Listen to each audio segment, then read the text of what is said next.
अस्सलाम वालेकुम। Welcome to my YouTube channel romantic Urdu novel. कैसे हैं आप सब? उम्मीद है सब खैरियत से होंगे। मैं लाई हूँ आपके लिए नावल का दूसरा हिस्सा। नावल शुरू करने से पहले प्लीज़ मेरे चैनल को लाइक कर दें, सब्सक्राइब कर दें और शेयर करना ना भूलें। तो शुरू करते हैं नावल का दूसरा हिस्सा। ज़फ़र मुराद अपने ऑफिस में बैठे हुए थे। इनके पीए ने आके बताया, कोई शाहज़ैन साहब आपसे मिलना चाहते हैं, उन्हें अंदर भेज दो। अभी वो सोच ही रहे थे कि कौन हो सकता है। दरवाज़ा खोला, एक 27-28 साल खूबरो नौजवान अंदर दाखिल हुआ। उन्हें लगा जैसे इस नौजवान को कहीं देखा है, मगर कहाँ ये याद नहीं आया। तशरीफ़ रखें, किस सिलसिले में आना हुआ आपका? ज़फ़र मुराद ने बात का आगाज़ किया। काफ़ी जल्दी तरक्की की मनाजिल तय कर ली है ज़फ़र तुम। आज से 12 साल पहले तो बकौल तुम्हारा दिवालिया निकल गया था, सड़क पर आ गए थे तुम। जैन ने फंकार कर कहा, कौन हो तुम? ये किस लहजे में बात कर रहे हो और किस मकसद से मेरे ऑफिस आए हो? ज़फ़र मुराद को इस अजनबी का लहजा पसंद नहीं आया। उन्होंने बीसीसी लहजे में जवाब दिया, ये सिर्फ तुम्हारा ऑफिस नहीं है, इसमें मेरे बाप की भी मेहनत और हक हलाल पैसा लगा हुआ है, जो कि अब मैं वापस लेने आया हूँ। जैन ने टेबल पर हाथ रखकर आगे झुककर संजीदा लहजे में कहा, क्या बकवास कर रहे हो? कौन हो तुम? ज़फ़र मुराद धाड़ते, मगर समझ तो उन्हें आ गया था कि मुकाबिल कौन बैठा है।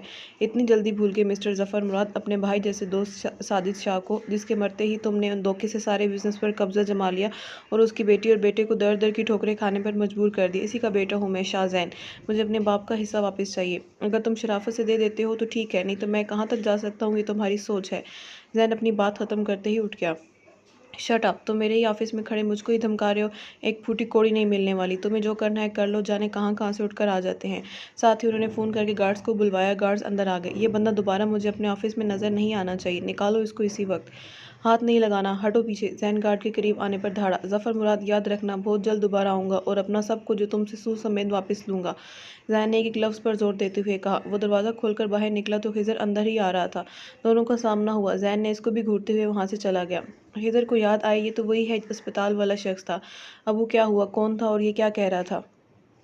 आते ही खिज़र ने ज़फ़र मुराद से पूछा, कोई ख़ास नहीं, बताओ मीटिंग के लिए रेडी हो? जैसे उन्होंने इस बात को ख़ास अहमियत ना दी हो। जी बस निकलते हैं। ये कहकर खिज़र अपने रूम में चला गया। ज़फ़र मुराद को ये अंदाज़ा नहीं था कि 12 साल बाद अचानक साजिद शाह का बेटा यूँ अपने हिस्से का दावेदार बनकर आ जाएगा। सोचना पड़ेगा कुछ इस लड़के का। वो कुर्सी टेक लगाए सोचने लगे। ज़फ़र मुराद ऑफिस से घर पहुंचे, अपने बेडरूम में आ गए। पीछे ही फातिमा आई। मैं बता रही हूँ ज़फ़र, खिज़र को अपने तौर पर समझा लें। जो वो चाह रहा है वो मैं बिल्कुल नहीं होने दूंगी। फातिमा ज़फ़र मुराद के आते ही शुरू हो गई। क्या मसला है आपके साथ? ये कोई वक्त है? बंदा ऑफिस से थका आ रहा है और आप आते ही शुरू हो गई। वहाँ ऑफिस के झमेले ख़त्म नहीं होते, यहाँ आओ तो यहाँ के मसले शुरू हो जाते हैं। ज़फ़र मुराद आज काफ़ी गुस्से में थे। ऑफिस वाले वाक़े से काफ़ी बेजार थे, इसलिए फातिमा का उनके आते ही शुरू हो जाना ज़फ़र मुराद को नागवार गुजरा। फातिमा की बात पर वो उन्हीं पर गरज पड़े, इसलिए फातिमा थोड़ा दब गई। वह फातिमा से ऐसे बात नहीं करते थे, यानी कोई स्वेयर सी बात होगी ऑफिस में जिसकी वजह से परेशान थे। मेरे कहने का मतलब ये था ज़फ़र, आप तो जानते हैं खिज़र एक ही बेटा है। मैंने सोचा से इस शुरू से ही खिज़र के मुतल्लिक अपनी भांजी का सोचा है। आप प्लीज़ इसे समझाएं उन्हें। उन्होंने आपके धीमा लहजा इख्तियार करके बात मुकम्मल की। यहाँ समझने की आपको ज़रूरत है फातिमा, खिज़र हमारा एक ही बेटा है और अगर वो ज़िद पर उतरा या हमसे बददिल हो गया तो आगे आप सोच लें। उन्होंने भी नरमी इख्तियार करके बीवी को समझाना चाहा। आप कहना चाहते हैं मैं अपनी बहन की बेटी को छोड़कर हूर को खिज़र की ज़िंदगी में शामिल होने दूँ? फातिमा गुस्सा ज़ब्त करते हुए बोली, इसमें बुराई क्या है? हूर हमारे सामने पली बड़ी है, आंखों देखी बच्ची है और सबसे बढ़कर मेरे मरहूम भाई की निशानी है। आखिर में जैसे ज़फ़र ने भी उन्हें जताना ज़रूरी समझा, जिस पे फातिमा चुप करके रूम से निकल गई। वो अशर और बिलाल तीनों इकट्ठे बैठे हुए थे जब जैन ने आज की ऑफिस वाली सारी रुदात उन दोनों को सुनाई। मुझे नहीं लगता ये ज़फ़र मुराद तुम्हें इतनी आसानी से तुम्हारा हक देगा। अशर सारी बात सुनने के बाद बोला, हाँ आज इसको सामने देखकर मुझे भी यही लग रहा है। इसके तेवर देखकर नहीं लग रहा इतनी आसानी से तो मेरा हक मुझे लुटाएगा। मुझे कानून का ही सहारा लेना पड़ेगा। जैन सिगरेट सुलगाते हुए बोला, और किस तरह कानून के ज़रिए तुम अपना खास हिस्से वापस लोगे? बिलाल ने पूछा। ज़ाहिर बात है इस पर धोखे का मुकदमा करके। जैन ने धुआं उड़ाते हुए जवाब दिया, किस दुनिया में हो तुम? क्या सबूत है तुम्हारे पास किसने धोखा दिया? वो आराम से तुम पर ही केस बना देगा, इल्ज़ाम तराशी का और ब्लैकमेलिंग का। अशर बोला, वो सब कुछ मेरे जहन में है। इसके ऑफिस से के बंदे से मेरी अच्छी दोस्ती है, शायद वो मेरे काम आ जाए। कुछ ऐसे डॉक्यूमेंट्स इसके हाथ लग जाए जो मेरे काम आ सके। किसी भी तरह कोई भी करूँगा, लेकिन अपने बाबा का पैसा तो मैं इससे लेकर ही रहूँगा हर सूरत में। जैन अटल लहजे में बोला, चलो यार तुम दोनों कितनी देर है? बिलाल जी भर के बेजार हुआ। जी भाई बस आ रहे हैं, तानिया ने जवाब दिया और जल्दी से स्कार्फ ओढ़ने लगी। अरे वाह भाई, कहाँ की तैयारियां हो रही हैं? फिज़ा ने इन तीनों की तरफ देखते हुए कहा, बस तुम्हारी ही कमी थी, कभी अपने घर पे भी टिक कर बैठ जाया करो। बिलाल जल कर बोला, अच्छा हुआ फ़िज़ा तुम आ गए हमारे साथ, चलो भाई हमें शॉपिंग करवाने के लिए लेकर जा रहे हैं। तानिया ने जल्दी से फ़िज़ा वो को बोला कहीं वो भाई की बात का बुरा ही ना मान जाए। नहीं रहने दो, तुम्हारे भाई को तो यहाँ मेरा यहाँ आना पसंद नहीं है, मज़ीद बाहर भी इसे मुझे बर्दाश्त करना पड़ेगा। फ़िज़ा नाराज़गी से बोली, कैसी बात कर रही हो? फ़िज़ा भाई ने वैसे ही बोल दिया, इनका तो मजाक चलता है तुमसे। अब की सानिया ने भी बोला, नहीं तुम लोग जाओ, मेरा दिल नहीं चाह रहा, वैसे भी मामू अकेले होंगे, मैं इनके पास हूँ जब तक।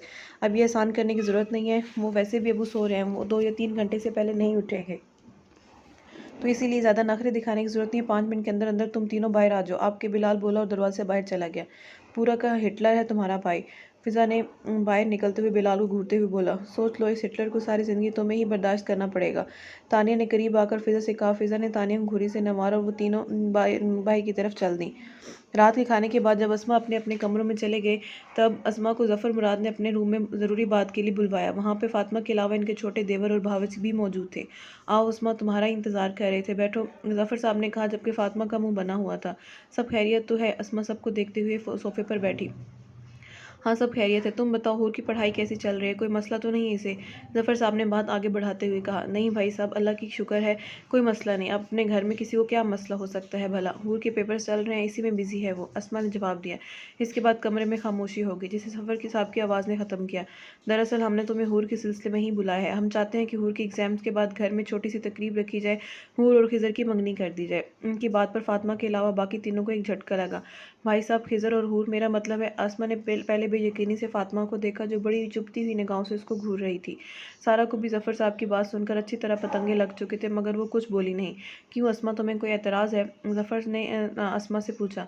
नहीं भाई, मुझे कोई एतराज़ नहीं, मगर अब वो दूर नहीं रहा, बच्चों से पूछ लेने कोई एतराज़ ना हो। अस्मा ठहर ठहर कर बोली, इस रिश्ते में खिज़र की खुशी और रजामंदी शामिल है, मेरे ख्याल में अब किसी की भी एतराज़ की गुंजाइश नहीं निकलती। उन्होंने अस्मा की बात काटते हुए अपनी बात मुकम्मल की।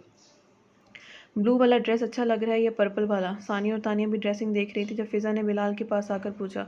दोनों ही फारिग लग रहे हैं। बिलाल ने एक नज़र ड्रेस पर डालकर जवाब दिया, तुम्हें तो मेरी चॉइस कभी ज़िंदगी में पसंद नहीं आएगी। फ़िज़ा ने मुंह बनाते हुए कहा, पसंद भी तो देखो, सुभान अल्लाह है। बिलाल ने एक ब्लैक कलर का ड्रेस इसकी तरफ बढ़ाते हुए कहा, और अपने बारे में क्या ख्याल है? बिलाल ने चौंक कर इसको देखा और वो ब्लैक ड्रेस बिलाल के हाथ से लेकर अपने लिए पैक करवाने लगी। बिलाल कुछ देर तक वहीं खड़ा रहा, फिर सर झटक कर आगे बढ़ गया। दुनिया में और भी गम है मोहब्बत के सिवा। अभी वो लोग शॉपिंग करके फारिग हुए थे जब बिलाल की नज़र वहाँ अशर पर पड़ी। अरे तुम यहाँ क्या कर रहे हो? बिलाल ने पूछा। जो सब कर रहे हैं वही करने आया हूँ, जाहिर सी बात है, शॉपिंग की करने आया हूँ। इसने बिलाल के पीछे फैमिली देखी तो बोला, चलो बाद में मुलाकात होती है, मैं चलता हूँ। अरे कहाँ चले, चुप करके बैठो, इन लोगों ने मेरा दिमाग ख़राब कर दिया शॉपिंग करके। फूड कोर्ट में हमें ज्वाइन करो। बिलाल के कहने पर इसे भी जाना पड़ा। तारुफ का सिलसिला शुरू हुआ। ये मेरा बहुत खास दोस्त अशर है, और अशर, ये दोनों मेरी बहनें सानिया और तानिया, और ये मेरी कज़न फ़िज़ा है। अशर की नज़रें तानिया पर पड़ी तो वह अशर को ही देख रही थी। अशर के देखने पर तानिया ने अपनी नज़रों का रुख दूसरी तरफ मोड़ लिया। शायद वो भी इसको पहचान गई थी। स्कार्फ लेते हुए मेकअप से आ रही चेहरा अशर को दूसरी लड़कियों से मुख्तलिफ और दिलकश लगा। हूर के पेपर्स की वजह से अस्मा ने इसको खुद से खिज़र के मुतालिक कुछ नहीं बताया था। खिज़र हर लिहाज से बहुत अच्छा था, अस्मा की इज़्ज़त करता था, ख्याल रखने वाला बच्चा था, मगर अस्मा को फ़ातिमा बेगम का रवैया कुछ तशवीश में मुब्तला कर रहा था। मगर फ़िलहाल उन्होंने ज़हन से इसको भी झटक दिया। आज वो आखिरी पेपर देकर आई थी। पेपर के दौरान वो अपने कमरे तक ही महदूद हो गई थी, कोई भी काम के लिए इसको नहीं बुलाता था। शायद पेपर का ख्याल करके ना बुलाते हो, मगर इससे पहले तो इतनी परवाह किसी ने नहीं की। चलो अच्छा ही है। हूर मगन अंदाज में अपने आप से बातें करती किचन में आई। अपने लिए चाय का पानी रखा तो फातिमा ताई इसके सामने आई और चुपते हुए लहजे में गोया हूँ, जो तुमने और तुम्हारी माँ ने खेल खेलना शुरू किया है ना, याद रखो मैं इसमें तुम्हें कभी कामयाब होने नहीं दूंगी। हूर ने नासमझी से ताई की तरफ देखा और बोली, मैं समझी नहीं ताई, आप क्या कह रही हैं? बहुत भोली और मासूम हो ना तुम, इस तरह दाएं दिखाकर मेरे बेटे को अपना दीवाना बना सकती हो, पर मैं बेवकूफ़ नहीं, और याद रखना तुम मेरे जीते जी कभी खिज़र की ज़िंदगी में नहीं आ सकती। वो ये कहकर रुकी नहीं, चली गई, लेकिन इसको वहीं सख्ती की कैफियत में छोड़ गई। ये क्या कह रही हैं मैं ताई अम्मी? मैं और खिज़र भाई मुंह पर हाथ रखे वो बिना आवाज़ रो रही थी। अचानक खिज़र किचन में दाखिल हुआ। हूर, ऐसे क्यों खड़ी हो, तुम रो रही हो? इसने हूर का रुख अपनी तरफ मोड़ा। मुझे बताओ क्या हुआ है? हूर बस खाली खाली निगाहों से देखती रही, फिर बिना कुछ कहे किचन से अपने रूम में आ गई। इसे बहुत रोना आ रहा था ताई की बातों पर। कमरे में अस्मा आई। हूर, क्या हुआ बेटा, क्यों रो रही हो? अस्मा ने परेशानी से पूछा। ताई ने बहुत गलत बातें की हैं मामा। हूर ने सारी बात अस्मा को बताई। तुम्हारी ताया ने खिज़र के लिए तुम्हारा हाथ मांगा है। हूर ने बेयकीनी से अस्मा को देखा। मैंने तुम्हें इसलिए नहीं बताया कि तुम्हारे पेपर हो रहे हैं, मैं तुम्हें परेशान नहीं करना चाहती थी। मगर अम्मी, मैंने तो खिज़र भाई को हमेशा अपना भाई ही समझा, और खिज़र भाई भी। बेटा, इस रिश्ते में खिज़र की मर्ज़ी शामिल है, और फिर वैसे भी वो बहुत अच्छा फर्माबरदार लड़का है, तुम्हें बहुत खुश रखेगा। वो हूर को समझाने वाले अंदाज में कहने लगी। वो बस खामोश से माँ को देखती रही। जैन ने ज़फ़र मुराद पर काबिल एतबार बंदे से ज़फ़र मुराद पर नज़र रखने को कही। ऑफिस के तमाम मामलात, आने जाने का रूटीन, जैन को हर चीज़ की खबर मिलती रहती, लेकिन किसी पुराने डॉक्यूमेंट्स में या फाइल में जैन को ऐसे खातर ख्वाह सबूत नहीं मिले जो इसके लिए फ़ायदेमंद हों या इसके काम आ सके। इस दौरान ये अच्छी बात हुई कि सारा की बेटी माहम को भी कुछ लोग पसंद कर गए। मंगनी की तारीख एक हफ्ते के बाद रख दी गई, जब खिज़र और हूर की मंगनी की तारीख मुकर्रर हुई। हूर का और खिज़र का इस दिन के बाद से आमना सामना नहीं हुआ। हूर ज़्यादातर अपने कमरे में रहती, वजह ये नहीं थी कि वो खुश नहीं थी, मगर वो शौक ज़रूर थी। इसने कभी भी खिज़र के मुतालिक इस तरह नहीं सोचा था। ये सब इसके लिए थोड़ा अजीब और नया था। जहन इतनी जल्दी इस रिश्ते को कबूल करने के लिए तैयार नहीं था, और दूसरी बात, दिमाग में कहीं इस अजनबी का खौफ भी था जिसने इसे खिज़र के दूर रहने के लिए कहा था। गैर इरादी तौर पर वो इस अजनबी के बारे में सोचती लगी। तानिया और फिज़ा छत पर बातें कर रही थीं। सानिया की आवाज़ देने पर तानिया छत से नीचे उतरी। जब बिलाल छत पर आया तो फिज़ा को सोच में डूबे हुए देखा। क्या सोचा जा रहा है? बिलाल ने करीब आते हुए पूछा। तुम्हें। फिज़ा ने बिलाल की तरफ देखते हुए जवाब दिया। हर वक्त फजूल नहीं हाँका करो, बिलाल ने डपटने के अंदाज में कहा। मैंने ऐसा क्या कह दिया जो तुमने पूछा है? इसका सच्ची सच्ची जवाब दिया है, फिज़ा ने इसको देखते हुए जवाब दिया। और मेरे बारे में क्या सोचा जा रहा है? बिलाल इस पर से नज़रें हटाकर मैदान में देखते हुए बोला, जहाँ बच्चे क्रिकेट खेल रहे थे। यही कि नौकरी तुम्हारी लगनी नहीं, मगर कोई लॉटरी ज़रूर निकल आई है। इतने चंद दिनों में होने वाली तब्दीलियाँ महसूस की तो शरारत बोला। हाँ हाँ, लॉटरी ही निकल ही ना जाए मेरी, मैं तो अब गन पॉइंट पर लोगों को लूटता हूँ। बिलाल ने हाथ उंगलियों से निकली गन बनाकर फिज़ा के सर पर का निशाना लिया और फिर उंगलियों में अपने होठों पर ले जाकर फूंक मारी। पहले फिज़ा चुप करके देखती रही, फिर एक ज़ोर से हंसी। तुमसे तो चिड़िया का बच्चा नहीं मारा जाए और चले हो लोगों को लूटने, और वो भी गन पॉइंट पर, फिज़ा ने मजाक उड़ाने वाले अंदाज में कहा। तो तुम्हें यकीन नहीं है मेरी बात का? बिलाल ने फिज़ा को देखते हुए पूछा। 1% भी नहीं, फिज़ा ने मुस्कुराते हुए जवाब दिया, जैसे वो इसके मजाक को एंजॉय कर रही हो। इतने में बिलाल ने अपनी पॉकेट से मिनी पिस्टल निकाली और फिज़ा के माथे पर रख कर कहा, अब क्या ख्याल है? सर्दियों का आगाज़ हो चुका था और आज छुट्टी का भी दिन था। सब लोग लॉन में बैठे हुए चाय पी रहे थे। माहम चाय का कप थामते हुए बेजार अंदाज में बोली, पढ़ पढ़ कर मैं पक चुकी हूँ, प्लीज़ कहीं आउटिंग का प्रोग्राम बनाएं। चलो तो फिर आज रात का डिनर बाहर, सबको मेरी तरफ से। खिज़र ने हूर को देखते हुए कहा, जो कि अभी सबके दरमियान आकर बैठी थी। जब से इन दोनों के रिश्ते की बात घर में चली थी, हूर कम ही खिज़र के सामने आती थी। एक बेनाम सी झिझक इन दोनों के रिश्ते में आ गई थी। क्या खिज़र भाई, मैं डिनर की बात थोड़ी कर रही हूँ, वो तो आप अपनी मंगनी की खुशी में वैसे ही करा देंगे। कहीं पिकनिक का प्रोग्राम बनाएं प्लीज़। हाँ यार, वैसे पिकनिक तो होनी चाहिए, आइडिया बुरा नहीं है। रिदा ने भी माहम की हाँ में हाँ मिलाई। घर में थोड़े ही दिनों बाद तकरीब है और तुम लोगों को पिकनिक की लगी हुई है, कोई कहीं नहीं जा रहा, चुप करके बैठ जाओ घर में, सारा ने डपटने वाले अंदाज में कहा। नहीं माहम सही कह रही है, काफ़ी अरसा हो गया कहीं गए हुए। ऐसा करते हैं, परसों अपने फार्म हाउस पर चलते हैं, थोड़े हम बूढ़े लोग भी फ्रेश हो जाएंगे। ज़फ़र मुराद बोले। थैंक यू ताया, माहम चह कर बोली। सभी खुश थे सिवाय फातिमा के। फिज़ा फटी फटी निगाहों से बिलाल को देख रही थी। इसे यकीन नहीं आ रहा था कि बिलाल के हाथों में पिस्टल है और वो इस पर ताने खड़ा है। बिलाल, ये तुम। आगे वो बोल नहीं पाई, कदमों की आवाज़ से अंदाज़ा हो रहा था कोई छत पर आ रहा है। बिलाल ने फुर्ती से पिस्टल वापस पॉकेट में रखी। ये लो भाई, गर्मा गर्म चाय पकौड़ों के साथ हाजिर है। तानिया हाथों में चाय की ट्रे लेकर छत पर नमूदार हुई। इसके पीछे सानिया भी थी। अरे रुको, कहाँ जा रही हो? चाय लाई हूँ तुम्हारे लिए। फिज़ा को जाते हुए देखकर तानिया ने कहा, नहीं मुझे घर जाना है। फिज़ा ये कहकर रुकी नहीं। इसे क्या हुआ है? सानिया ने बोला। बिलाल ने चाय का कप उठाते हुए कंधे उचकाए। वो फिज़ा के लिए अपनी आंखों में मोहब्बत और पहले ही देख चुका था। पसंद वो खुद भी करता था, मगर अपने मसले मसाइल और जिम्मेदारियां, इन सब को सोचकर इसने कभी भी फिज़ा के जज्बों की हौसला अफजाई नहीं की। और अब जो राह वो इख्तियार कर गया था, इसे खुद नहीं पता था कल को इसका मुस्तकबिल क्या है। पहले फिज़ा की मोहब्बत सिर्फ आंखों से आया होती थी, मगर अब वो लफ्ज़ों का सहारा लेने लगी थी। बिलाल का मकसद फ़िज़ा को इस तरह करके डराना या नाराज़ करना नहीं था। वो सिर्फ इसे आगाह करना चाहता था कि वो जिन रास्तों पर चल निकली है, इसके लिए ये रास्ते ख़तरनाक हैं। तो ज़फ़र मुराद के खिलाफ तुम्हें कोई ऐसा सबूत नहीं मिला? काफ़ी शातिर इंसान निकला तुम्हारा ये होने वाला ताया ससुर। बिलाल ने आखिरी बात शोख अंदाज में कही। ये क्या सीन है बॉस? ये स्टोरी कब स्टार्ट हुई? अशर ने नासमझी से इन दोनों को देखा और हैरत में मुब्तला होकर पूछा। इसके बाद बिलाल ने पूरी रोदात अशर को सुनाई। बस हो गया तुम्हारा, जैन सिगरेट मुंह में रखते हुए बोला। ए मेरे हीरो, तुम तो छुपे रुस्तम निकले यार। अभी जैन कुछ बोलता है, इससे पहले जैन का मोबाइल बजा। हाँ फैसल बोलो। चलो ठीक है। जैन दोबारा सिगरेट पीने में मसरूफ़ हो गया। खैरियत, क्या खबर है? बिलाल ने पूछा। ज़फ़र मुराद अपनी फैमिली के साथ अपने फार्म हाउस पर जा रहा है, जैन कुछ सोचते हुए बोला। तो फिर आगे क्या सोचा है तुमने? अशर ने संजीदगी से पूछा। सोच रहा हूँ कैसे ये पिकनिक ज़फ़र मुराद के लिए यादगार बनाऊँ। जैन सिगरेट का धुआं उड़ाते हुए बोला। अपना सामान लड़की, हम 2 दिन के लिए जा रहे हैं, 2 महीनों के लिए नहीं। खिज़र ने माम को 3 बैग्स लाते हुए देखकर कहा। ये बस देखकर तो लग रहा है कि जैसे 2 महीने के लिए जा रहे हैं। माम बोली। तुम्हारा सामान देखते हुए अरेंज कराई है। यह आपने बहुत अच्छा कि अभी 2 बैग्स और लेके आती हूँ, जब तक आप इन्हें रखवाएं। माम इसको बैग थमाते हुए अंदर चली गई। कुछ नहीं हो सकता इस लड़की का। ये फार्म हाउस फिजर मुराद का अपना ज़ाती था। आबादी से काफ़ी दूर था। बड़ी सी बस जब फार्म हाउस के अंदर दाखिल हुई तो मेन डोर बंद कर दिया गया। सब लोग अपने अपने बैग्स लेकर अंदर जा रहे थे। वो बहुत खुश थे सिवाय फातिमा के। उन्हें ये टेंशन थी कि अब घर जाने के बाद मंगनी का शोर मच जाएगा और वो कुछ नहीं कर सकती थी। शाम का वक्त था। सब लोग लॉन में कुर्सी पर बरजमान चाय से लुत्फानंदोज हो रहे थे। सबकी मौजूदगी में खिजर को हूर कहीं नजर नहीं आई। इसको ढूंढता वो पूल की साइड पर आ गया। वही मौजूद किसी गहरी सोच में गुम थी। क्या हुआ हूर, क्या सोच रही हो? खिजर की आवाज़ पर हूर ने चौंक कर इसे देखा। आप? हूर ने इधर उधर देखा। अगर ताई ने देख ली तो सबके सामने इसकी इज्जत अफजाई ही ना हो जाए। ये सोचकर वो वहाँ से जाने लगी। रुको हूर, यहाँ बैठो, मुझे तुमसे कुछ बात करनी है। खिजर ने इसको जाते हुए देखकर बोला। हूर, क्या तुम इस रिश्ते से खुश नहीं हो? आई मीन तुम्हारा ये ग्रेस कहीं तुम किसी और को तो पसंद, या आप कैसी बातें कर रहे हैं? मैं किसी और में इन्वॉल्व? आप मुझे ऐसी लड़की समझते हैं? हूर ने खफगी से खिजर को देखते हुए कहा। आई एम सॉरी, मेरा वो मतलब नहीं था। दरअसल तुम्हारा इस तरह मुझसे ग्रेस। खिजर ने बात अधूरी छोड़ी। खिजर भाई, मैंने आपको हमेशा भाई समझा है, कभी दूसरी नज़र से नहीं देखा।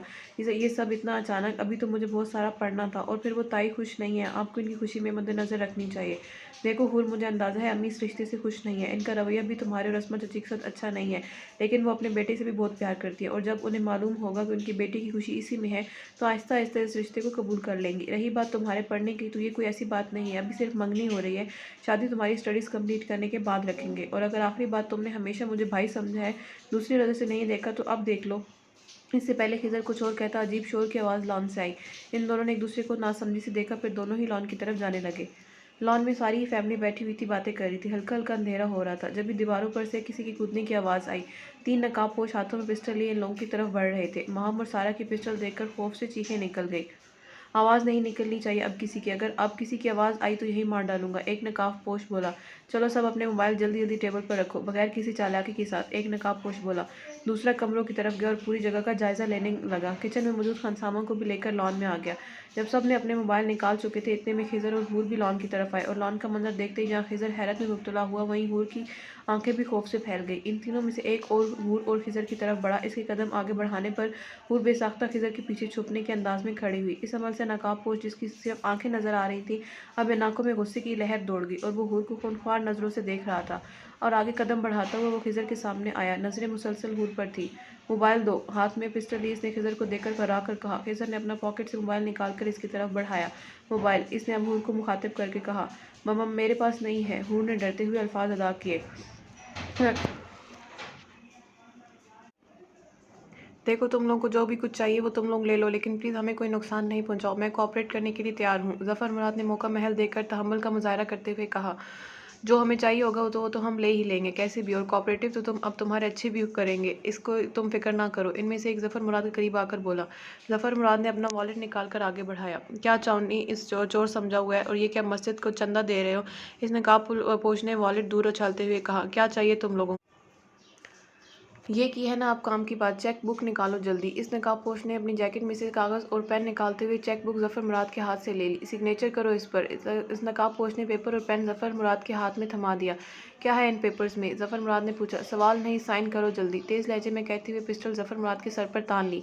क्या कर रहे हैं ज़फ़र? साइन कर देना जल्दी, फातिमा खौफज़दा होते हुए बोली। जफ़र मुराद पेपर्स पढ़ने लगे। वो कोई कानूनी लीगल नोटिस था जिसमें लिखा हुआ था, मैं जफ़र मुराद अपनी मर्ज़ी से अपने होशो हवास में बगैर किसी दबाव के अपने मरहूम दोस्त साजिद शाह की प्रॉपर्टी का हिस्सा, जो कि मेरे पास इसकी अमानत था, रकम की सूरत में इसके बेटे शाहजहान के हवाले करता हूँ। ये पढ़कर जफ़र मुराद की आंखों में गुस्से की एक लहर दौड़ी। उन्हें एक लम्हा नहीं लगा ये समझने में कि इनके सामने खड़ा ये नकाबपोश कौन है। तुम? वो सिर्फ इतना बोल सके। हाँ मैं। जैन ने अपना नकाब उतारा। इसकी पुश्त सब लोगों की तरफ थी। नकाब उतरने से किसी ने इसका चेहरा नहीं देखा था। जल्दी साइन करो। पिस्टल अभी भी जफ़र मुराद के माथे पर थी। सारी खवातीन समेत महम, रिदा और हूर खौफ से रो रही थी, क्योंकि बिलाल और अशर की पिस्टल का रुख इन सब की तरफ था, जबकि जैन ने पिस्टल पर मुराद के माथे पर रखा हुआ था। उन्होंने मरे मरे हाथों से सिग्नेचर कर दिए। जैन ने जफ़र मुराद के हाथों से पेपर्स लेकर एक नज़र पेपर पर डाली और चेक बुक जफ़र मुराद के आगे की और साइन का इशारा किया। अब जैन का चेहरा बाकी सब लोगों की तरफ था। जहाँ खिजर इसका चेहरा देखकर चौंका, वहीं हूर के सारे जिस्म का खून खुश्क हो गया। वो बाकायदा कपकपाने लगी, तो वो इसे बिल्कुल ही फरामोश कर चुकी थी। पेपर्स खत्म होने के बाद इसने सोचा था, चलो इस घटिया शख्स से तो जान छूटी जो कि इसको न जाने क्यों डराता था, मगर ये कि आज वो फिर इसके सामने था, वो बुरी तरह खौफजदा हो गई। अब कि जैन की भी नज़र हूर के ऊपर पड़ी, वो इसको देख कर जैन को गुस्सा आने लगा। खिज़र के साथ अकेली थी इसके मना करने के बावजूद, और जब वो इसकी तरफ बढ़ा था तो वो किसी तरह खिज़र के पीछे छुप गई थी। ये चीज़ ज़ैन को और सुलगा गई। दोबारा ज़फ़र मुराद इसकी तरफ बढ़ा और बोला, ये चेक पर तुमने किस हिसाब से रकम लिखी है? ज़ैन ने ज़फ़र मुराद से पूछा, इतनी सारी रकम का बंदोबस्त मैं एक साथ नहीं कर सकता। बाकी की रकम अरेंज करने मुझे थोड़ा वक्त चाहिए। अब भी अरेंज नहीं होगा। अब ज़ैन की पिस्टल का रुख खिज़र के ऊपर था। ये क्या कर रहे हैं ज़फ़र? ये लोग जो मांग रहे हैं दे दें, आप उन्हें दे दें। फातिमा ने बाकायदा रोते हुए कहा, मैं सही कह रहा हूँ, मेरी बात का यकीन करो। मेरे पास जितनी रकम थी वो मैंने इस चेक में लिख दी है। बाकी रकम अरेंज करने के लिए मुझे पूरा एक दिन लगेगा। मुझे प्लीज़ एक दिन की मोहलत दो, मैं तुम्हारी सारी रकम दे दूंगा। आपकी ज़फ़र मुराद बहुत बेबसी से बोले, क्योंकि पिस्टल इनके बेटे के ऊपर थी। ठीक है, फिर हम 24 घंटे तक तुम्हारे और तुम्हारी फैमिली के मेहमान हैं। यानी हम 24 घंटे इसी फार्म हाउस के रहेंगे, तुम्हारी फैमिली और तुम्हारे साथ। अगर किसी ने भी होशियारी दिखाने की कोशिश की तो वो अपनी जान से जाएगा, याद रहे। जैन ने सबको बावर कराया, सब इसी जगह पर रहेंगे, कोई कहीं नहीं जाएगा। जो तुम रात का खाना बनाओ, और बिलाल तुम इसके साथ जाओ। अशर ने पहले सबको वार्न किया, फिर खानसामा से रात का खाना बनाने के लिए बोला और बिलाल को इसके साथ किचन भेज दिया, ताकि खानसामा कोई होशियारी ना दिखा सके। खुद अशर और जैन कुर्सी खींचकर बैठ गए। सब लोग लॉन में बही इनके साथ अपनी अपनी कुर्सी पर बैठे हुए थे। रात होने की वजह से अब सर्दी बढ़ रही थी। इतफाक से हूर अपना स्वेटर बस में छोड़ आई थी, और अस्मा की शाल भी बस में ही थी। अस्मा को सर्दी लग रही थी और बार बार खांसी हो रही थी, क्योंकि इनको पहले ही फ्लू हो रहा था। अब सर्दी लगने की वजह से मजीद तबीयत खराब हो रही थी। चची क्या हुआ, तबीयत ठीक है आपकी? खिज़र ने खांसती हुई अस्मा से पूछा। ठंड की वजह से शायद तबीयत खराब हो रही है, मामा की शाल बस में है। हूर ने परेशानी से खिज़र को बताया। कोई बात नहीं, मैं ले आता हूँ। खिज़र उठते हुए बोला, इनकी तबीयत ठीक नहीं है और शाल बस में है, वो लेने जाना है। खिज़र ने इन दोनों की तरफ देखते हुए बोला, ज़्यादा हीरो बनने की कोशिश नहीं करो और चुप करके बैठ जाओ। अशर ने खिज़र को बोला। खिज़र अपने जबड़े भींच कर बैठ गया। जाओ तुम शाल लेकर आओ बस से। अशर ने हूर की तरफ इशारा किया। वो कांपती हुई टांगों के साथ उठी और बस की तरफ जाने लगी। बस में पहुंची तो आखिरी वाली सीट पर इसका स्वेटर और शाल दोनों रखे हुए थे। वो दोनों चीज़ें लेकर जैसे ही पलटी, वो हूर के करीब खड़ा हुआ था। दोनों चीज़ें हूर के हाथ से गिर गई। वो आंखों में संजीदगी का तासुर लिए हूर को ही देख रहा था। हूर ने वहां से निकलने की कोशिश की, लेकिन इसने हाथ बढ़ाकर बस के शीशे पर रख दिया और जाने का रास्ता बंद करके इसकी कोशिशें नाकाम बना दी। खौफ के मारे हूर की धड़कनें तेज हो गईं। हूर ने दूसरी तरफ से निकलने की कोशिश की तो इसने दूसरा हाथ भी बस के शीशे पर रख दिया। दोनों हाथ बस पर रखने से ऐसा लग रहा था हूर पूरी की पूरी इसकी बाहों के हिसार में आ गई हो, मगर हूर की कमर बस टिकी हुई थी। वो अब भी संजीदा नजरों से इसे ही देख रहा था। अब हूर को अपना दिल रुकता हुआ महसूस हुआ। वह मजीद हूर के करीब आया और अपनी पिस्टल से इसके चेहरे पर आई हुई लिट्टी पीछे करने लगा। हूर बुरी तरह कांप रही थी। मेरे दोबारा मना करने के बावजूद तुम मुझे फिर इसके साथ दिखी हो। अब बताओ तुम्हें क्या सजा दूं? वो पिस्टल इसके चेहरे पर फेरता हुआ नीचे थोड़ी तक लाया। पिस्टल से थोड़ी ऊंची थी। ऐसा करने से हूर का चेहरा ऊंचा हुआ और मजीद जैन के करीब आ गया। हूर अपनी पूरी जान से लरस गई। प्लीज़ मुझे माफ़ कर दो, अब दोबारा गलती नहीं होगी। सर्दी के मौसम में भी हूर को ठंडे पसीने आने लगे। माफ़ी तो बिल्कुल नहीं मिलने वाली, जब सज़ा मिलेगी तभी दोबारा गलती करने से बाज रहोगी ना। वो नर्म लहजे में मुसलसल हूर को घूरते हुए कह रहा था। अब पिस्टल थोड़ी सी नीचे गर्दन पर आ गई। गर्दन से पिस्टल नीचे हुई। हूर ने बेसाख्ता पिस्टल को पकड़ा। प्लीज़, वो इतना ही कह सकी और फूट फूट कर रोने लगी। जैन ने पिस्टल नीचे की और खुद भी थोड़ा साइड पर हो गया। आंसू साफ करो और स्वेटर पहनकर नीचे आओ जल्दी। ये कहकर वो रुका नहीं। हूर जब आंसू साफ करके वापस लान आई तो खानसामा खाना और बर्तन ला रहा था। हूर ने अस्मा के पास बैठकर उन्हें शाल थमाई। हूर के चेहरे पर अभी भी हवाएं उड़ी हुई थी। नजर हूर को देखते हुए पूछने लगा, तुम ठीक हो? हूर की नजरें बेसाख्ता जैन के ऊपर गई। जैन इसी को देख रहा था। हूर ने नजरें चुरा ली और खिज़र की बात पर सर हिलाने पर इक्तफा किया। खाना टेंशन ज़दा माहौल में खाया गया। खाने में मिर्चें बहुत ज़्यादा थी, मगर खौफ की वजह से पानी की बोतल उठाने की हिम्मत किसी में नहीं थी, क्योंकि पानी की बोतल अशर, बिलाल और जैन के पास रखी हुई थी। जैन की नज़र हूर पर पड़ी। तेज़ मिर्चों से इसका चेहरा सुर्ख हो चुका था। जैन ने पानी का गिलास और बोतल उठाकर हूर की तरफ बढ़ा दी। रात होने की वजह से सर्दी काफ़ी बढ़ गई थी, जिसके बाद सब एक बड़े हाल नुमा कमरे में जमा हो गए। वहीं अपने बिस्तरों पर ब्लैंकेट लेकर बैठ गए। नींद तो इस रात किसी को आनी नहीं थी। सब ने वो रात सोते जागते गुजारी। सुबह हुई तो नींद में भी हूर को मुसलसल किसी की निगाहें अपने ऊपर महसूस हुई। हूर ने आंखें खोली तो उसकी निगाहें सामने कुर्सी पर बैठे शख्स पर गई। वो कुर्सी पर लेटने के अंदाज में बैठा हुआ था, पाँव सामने टेबल पर रखे हुए स्मैकिंग करते हुए मुसलसल नींव आंखों से हूर को देख रहा था। हूर उठकर बैठ गई और शाल अपने गिर्द अच्छी तरह लपेट ली। खिज़र को इस शख्स पर गुस्सा आ रहा था जो मुसलसल हूर को देखे जा रहा था। खिज़र मुसलसल ज़ब्त कर रहा था, अगर तुमने अपने देखने का शुगल बंद नहीं किया तो बेचारी कहीं बेहोशी ना हो जाए। अशर के बोलने पर जैन ने अपनी नज़रों का जाविया बदलकर अशर को घूरा और सिगरेट जूते से मसल कर बाहर चला गया। चलो बाकी सब उठो और जल्दी से लॉन में आओ। अशर ने बाकी सब लोगों को बाहर आने का बोला। लॉन में हल्की हल्की धूप थी, वहीं सबने नाश्ता किया। बिलाल, तुम ये चेक लेकर जाओ, रकम लेकर आओ। अशर और जैन वहीं थे। जैन ने ज़फ़र मुराद का मोबाइल दिया, बाकी की रकम इसके इंतज़ाम के लिए कहा तो हूर को अचानक याद आया इसका मोबाइल तो इसके बैग में ही है। अगर किस तरह पुलिस, मगर जैन को देखकर अपने ख्याल को झटक दिया। मगर फिर थोड़ी देर बाद ये सोच दिमाग में आई, शायद इस तरह से हम लोग बच जाएं। बस हूर थोड़ी सी हिम्मत और बहादुरी का मुजाहरा करना है, इसने अपने आप को दिल ही दिल में समझाया। हिम्मत करके वो वॉशरूम में कहकर रूम में गई। इसका बैग सामने ही मौजूद था। इसने फुर्ती से बैग से अपना मोबाइल निकाला और अपने स्वेटर की जेब में छुपा लिया। वॉशरूम भी इस रूम में था। हूर वॉशरूम की तरफ बढ़ रही थी कि अचानक जैन अंदर रूम में आ गया। इसे देखकर हूर का चेहरा फक हो गया। क्या कर रही थी हूर? जैन ने बगौर इसके घबराए हुए चेहरे को देखकर कहा। वो वॉशरूम खौफ के मारे हूर की जबान साथ नहीं दे रही थी। जैन चलता हूर के करीब आया। क्या छुपाया तुमने अभी? जैन मजीद फासला कम करते हुए बोला। मम्मा मैंने नहीं, कुछ नहीं। वो गर्दन नफी में हिलाते हुए इकलाई। जैन ने इसका दोनों बाजू से थामा और एक झटके से मोड़कर हूर का मुंह दीवार की तरफ कर दिया। हूर की घटी चीख निकली। आवाज़ नहीं, बिल्कुल, जल्दी से बताओ क्या छुपाया है? जैन ने पिस्टल हूर की कमर पर रखते हुए कहा। मैंने कुछ नहीं छुपाया, इसने मजबूती से आंखें बंद करते हुए कहा। अगर वो सच बता देती तो यकीनन वो इसको जिंदा नहीं छोड़ता, इसलिए अपनी बात पर कायम रही। इस वक्त को सा जब इसने कॉल करने का सोचा था। ठीक है, ऐसे नहीं बताओगी, यानी तुम चाहती हो कि मैं खुद तुम्हारी तलाशी लूँ? जैन ने अपने होंठ हूर के कान के करीब करते हुए धमकियां में इस लहजे में बोला। नहीं प्लीज़। जैन की बात सुनकर हूर की बंद आंखें पूरी तरह खुल गई और पलटते हुए इसने स्वेटर की पॉकेट से अपना मोबाइल निकालकर जैन की तरफ बढ़ाया, कहीं वो सच्ची में इसकी तलाशी न ले ले। I am sorry. हूर ने शर्मिंदगी और खौफ से दोबारा आंखें बंद कर ली। बार बार गलती करते हो और फिर माफ़ी मांगते हो, ये ठीक बात तो नहीं है ना हूर? जैन ने मोबाइल इसके साथ साथ इसका हाथ भी थामते हुए कहा। आई प्रॉमिस, मैं वाकई आइंदा कुछ नहीं करूँगी। वो रोते हुए मिन्नत से माजिद पर उतर आई। इस तरह इंटरेस्ट और बढ़ेगा। वो इसके आंसू साफ करते हुए कह रहा था। क्या हो रहा है यहाँ पर? खिजर की आवाज़ पर दोनों चौंके। जैन ने मुड़कर देखा, खिजर सामने ही खड़ा था। हूर, क्या कर रहे हो यहाँ पर? खिजर हूर का हाथ देख रहा था, जो कि अभी भी जैन के हाथ में था। दूर रहो इससे, ये मेरी होने वाली मंगेतर है। खिजर ने बिना खौफ के जैन से कहा और इसका हाथ जैन से छुड़ाकर हूर को कमरे से ले गया। जैन ने उससे अपनी मुठ्ठियां भींच ली। अगले ही लम्हे जैन ने बिलाल को कॉल मिलाई। हाँ यार, हो गया तुम्हारा काम, बस आ रहा हूँ थोड़ी देर में। कॉल रिसीव करते हैं बिलाल ने कहा। साथ में निकाह ख्वाह को भी लेते हो बिलाल? हुसैन ने संजीदा लहजे में कहा। वो किस लिए मेरे भाई? बिलाल ने मोबाइल को कान से हटाकर घूरा, जैसे वो मोबाइल नहीं जैन हो।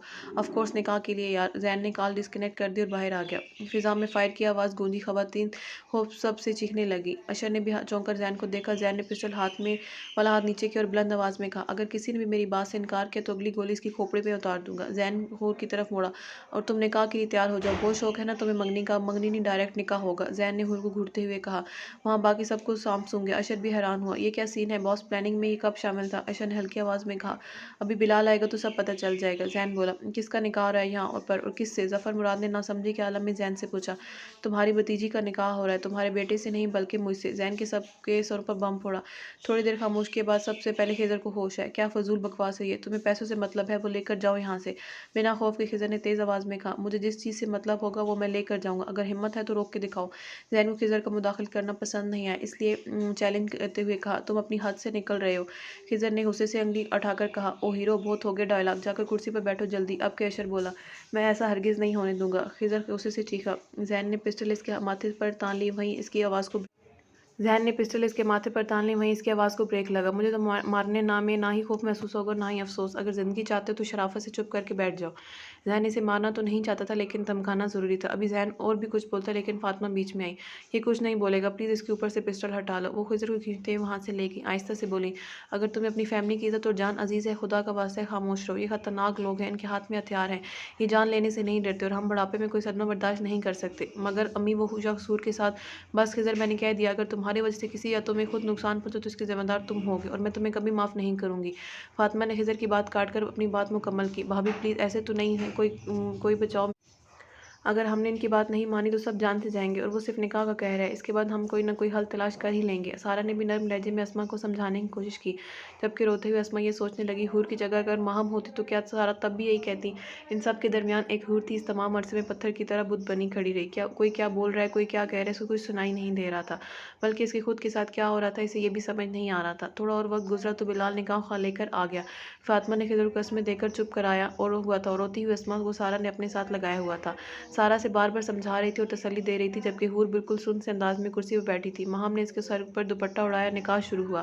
जैन की तरफ से गवाहों में अशर और बिलाल थे, जबकि हूर की तरफ से ताया और इसके चचा। खिजर इस सारे मंजर को बहुत बेबसी से जब्त करके देखता रहा। जब निकाह खां ने हूर से पूछा, आपको शाहजैन के निकाह में दिया जाता है, आपको कबूल है? तो ग़ाइब दिमागी से निकाह खां को देख रही थी। इसको कुछ समझ नहीं आ रहा था। सब इसके होंठ हिल रहे थे, मगर आवाज़ें गायब थी। सब इसी के तरफ मुतवज्जह थे। जब भी फातिमा बेगम ताई आगे जोड़कर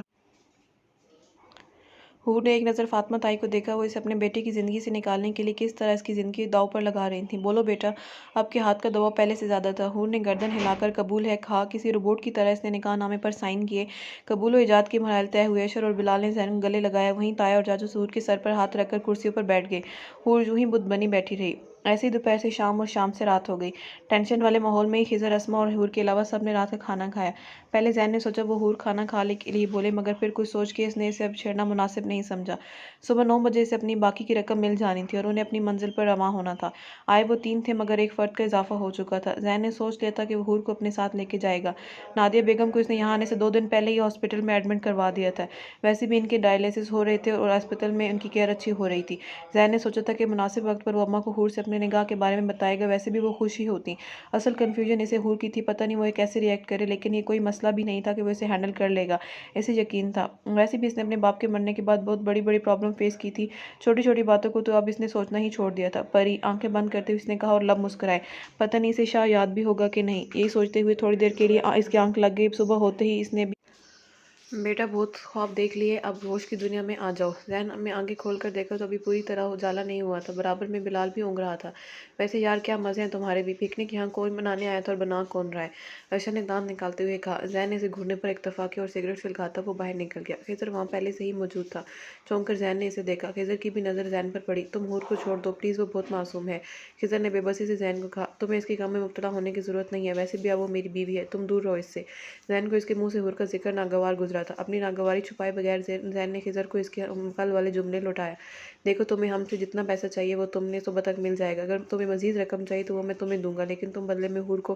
खिज़र की बात मुकम्मल होने से पहले जैन ने खिज़र का गिरबान पकड़ते हुए कहा, मुझे पैसों का लालच देने की तुम्हारी हिम्मत कैसे हुई? जो पैसा मैंने तुम्हारे बाप से लिया वो मेरा ही है, जो तुम्हारे बाप ने धोखे से ले लिया था। हकीकत जाके अपने बाप से पूछो। जैन ने एक झटके से खिज़र का गिरबान छोड़ा। और एक और बात, हूर को किसी भी मामले से दूर रखूं, मैं ये तुम्हारे मुंह से अपनी बीवी का नाम नहीं सुनूंगा। जैन ने इसका गिरबान सही करते हुए कहा और वहां से चला गया। सुबह का आगाज़ हुआ तो हूर अपने पाँव समेट कर बैठ गई। पूरी रात इसने जाकर गुजारी थी। अस्मा की भी तबीयत ठीक नहीं थी, वो बराबर में ही लेटी हुई थी। बिलाल हालनुमा कमरे में आया और बुलंद आवाज़ में कहा, सब लोग जल्दी से बाहर आ जाओ। रकम पूरी जैन को मिल गई थी। अब इसने ज़फ़र मुराद को इसकी फैमिली के साथ जाने की इजाज़त दे दी। यही तय पाया कि पहले वो लोग ज़फ़र मुराद की फैमिली को भेजेंगे, बाद में रकम लेकर खुद निकलेंगे। जाने के वक्त जब सब लोग बस की तरफ बढ़ रहे थे, जब जैन ने कहा, हूर मेरे साथ जाएगी। जैन ने हूर को भी अस्मा के साथ बढ़ते हुए बोला। सबके कदम वहीं थम गए। जैन आगे बढ़ा और हूर को बाजू पकड़कर अपनी तरफ खींचा। वो इसके अमल पर हूर को पहली बार होश और उसके मुंह से कफल टूटा। छोड़ दो मुझे, मुझे कहीं नहीं जाना है। इसने जैन के हाथ से अपना बाजू निकालते हुए कहा, मगर जैन की गिरफ्त इसके बाजू पर इतनी हल्की नहीं थी कि वो आसानी से छुड़ा सकती। खिज़र ने आगे बढ़ने की कोशिश की। फातिमा ने इसका हाथ पकड़कर इसकी कोशिश को नाकाम बना दिया। छोड़ो मेरी बेटी को प्लीज़ भाई साहब, देखिए ये लोग हूर को जाने नहीं दे रहे हमारे साथ। अस्मा रोते हुए मुसलसल बोल रही थी। वो हूर की तरफ बढ़ने लगी तो फातिमा और सारा ने इसको थाम लिया। आपको सबको यहाँ से जाना है या मजीद यहाँ पर रहना है? वैसे भी आपकी बेटी किसी गैर के पास नहीं है, अपने शोहर के पास है। अशर के बोलने पर सारा अस्मा को समझाने लगी। चलो अस्मा निकलो यहाँ से, कोई मजीद हमारा नुकसान ना हो जाए। हम यहाँ से निकलेंगे तभी हूर को आज़ाद करवाएंगे। वो अस्मा को लिए ज़बरदस्ती बस की तरफ बढ़ गई। बाकी सब लोग भी इसके पीछे थे। खिज़र ने बस में चढ़ते से पहले हूर को देखा और मुसलसल रोते हुए अपना बाजू जैन के हाथ से छुड़ा रही थी। खिज़र की नज़रें पर जैन पर पड़ी तो जैन इसको देख रहा था। इसके हाथ की गिरफ्त हूर के बाजू पर मजीद मजबूत हो गई। हूर को वहाँ से लेकर कमरे में चले गए। खिज़र थके हुए अंदाज में बस में छोड़ा और बस वहाँ से रवाना हो गई। हूर मेरी बात सुनो। वो बिल्कुल बेकाबू हो रही थी। इससे जैन की बात किसी बात का असर नहीं हो रहा था। वो मुसलसल जैन के हाथों से अपना बाजू छुड़वाने के लिए कभी इसके हाथों पर जोर जोर से मार रही थी और नाखनों से इसके बाजू नोच रही थी। वो मुसलसल जोर जोर से चीखे जा रही थी। अपने ये पागलपन के मुजाहरे बंद करो हूर, नहीं तो तुम्हें ये समझाने में मुझे 2 मिनट नहीं लगेंगे कि मैं तुमसे बड़ा पागल हूँ। जैन ने इसे वार्न करते हुए कमरे में लाकर इसे बेड पर पटक दिया, मगर वो उठकर दोबारा जैन की तरफ बढ़ी और इससे पहले कि वो कोई अपने रद्दमल का इजहार करती, जैन ने एक हाथ से इसके दोनों बाजू काबू में किया और दूसरे हाथ से हूर के गाल पर एक थप्पड़ रसीद किया। हूर के मुंह पर पड़ने वाला थप्पड़ ने हूर की बोलती बंद कर दी और वही साकित हो गई। हूर आंखें फाड़कर बेयकीनी के आलम में सामने खड़े हुए शख्स को देख रही थी। अब अगर तुम्हारा दोबारा हाथ चले या जबान चली तो दोनों काट कर फेंक दूंगा। जैन इसको धमकाता हुआ कमरे का दरवाज़ा बंद करके वहाँ से चलेगा और हूर गिरने के अंदाज में नीचे बैठ गई। थोड़ी देर बाद इन लोगों को वहाँ से निकलना था। अशर और बिलाल की तरफ आया। इन लोगों को यहाँ से निकले हुए 15 मिनट हो गए, अब हम लोगों को भी निकलना चाहिए। अशर ने जैन को देखते हुए कहा, ठीक है तुम लोग गाड़ी निकालो, मैं हूर को लेकर आता हूँ। जैन हूर के कमरे की तरफ गया तो वो फर्श पर वैसे ही बैठी थी। इसे हूर पर हाथ उठाने का अफसोस हुआ, इसलिए लहजे में नरमी लाते हुए बोला, चलो हूर उठो, अब हमें आगे भी चलना है। वो हूर के पास आया और अपना हाथ आगे बढ़ाते हुए कहा, जिसे वो भी इसका हाथ थाम कर खड़ी हो गई उठ गई। हूर ने एक नज़र इसको देखा और इसके बड़े हुए हाथ को इग्नोर करके आगे बढ़ गई। जैन हाथ जैकेट की जगह पर डालकर इसके पीछे चलने लगा। गाड़ी में अशर और बिलाल बैठे हुए थे। गाड़ी स्टार्ट की हुई थी, वो शायद इन दोनों का ही इंतजार कर रहे थे। गेट का दरवाज़ा खुला हुआ था। हूर ने खुले हुए गेट को एक लम्हा देखा और फिर बिना सोचे बाहर की तरफ दौड़ना शुरू कर दिया। वो तेज़ होती सांसों और तेज़ होती धड़कन के साथ तेज़ी से सुनसान सड़क पर भाग रही थी। इसे रास्तों का इल्म नहीं था, बस इसे यहाँ से निकलना था। इसने पीछे मुड़कर नहीं देखा, लेकिन अब इसकी हिम्मत जवाब दे गई थी और पाँव बुरी तरह दुख चुके थे, लेकिन इसने हिम्मत नहीं हारनी थी। इसकी आंखों के आगे बार बार अंधेरा आ रहा था, मगर इसे मौका नहीं गंवाना था। अचानक कोई इसके सामने आया और इसे चट्टान नुमा चीज़ से टकरा कर गिर गई। अचानक इसकी आंखों के आगे अंधेरा छा गया। तारीख में जाते हुए दिमाग के साथ जो आखिरी बात इसको याद थी वो ये कि इसका बेहोश वजूद दो मजबूत बाहों की गिरफ्त में था। तो ये था हमारा आज का नावल। नावल के अगले हिस्से के साथ जल्दी हाजिर होंगी। तब तक के लिए अपना बहुत सारा ख्याल रखिएगा और मेरे चैनल को लाइक, सब्सक्राइब और शेयर करना ना भूलिएगा। अल्लाह हाफिज़।